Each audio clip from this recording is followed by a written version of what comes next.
Ама ако трябва да го гледаш, да ми е в центъра, това трябва да е в центъра, сега го белия сега. Ето в центъра. Само че, както се убедихме през 2015 година с примерите от Палмира, Рамади и долината Ана, това не е лишило Ислямска държава от способността й да завзема нови територии. Тя просто използва различна тактика. Струва ми се, че това само потвърждава казаното по-рано.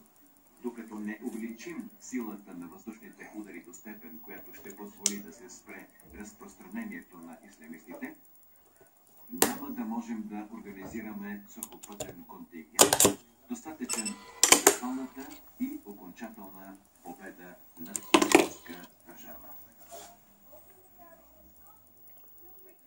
Терористичните актове в Париж и Бейрут, взривеният руски самолет на Петипек.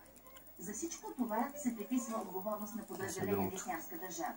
Вече от години тече въздушна операция, която би трябвало да я обезсили. Защо в момента има толкова терористични актове? Можем да разграничим три нива в структурата на Ислямска държава. Съществува халифат, квази държавно образование, за което вече говорихме. Съществуват също така вилаети или външни територии, които са свързани с него, както и още много разпръснати по целия свят, клетки и отделни привърженици.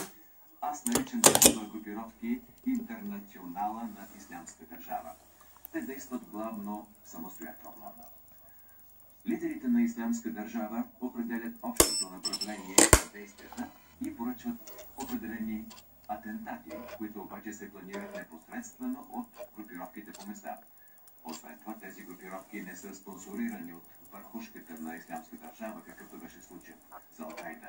Лидерите просто им съобщават какво биха искали да видят, а после отделните представители и клетки действат по собствена инициатива.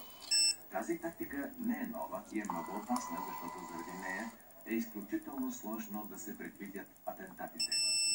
Именно поради това ни става все по-трудно да обезвреждаме терористите. Всеки път, когато им нанесем удар в тяхната централа в Ирак или в Сирия, те могат да ни отвърнат със същото на друго място.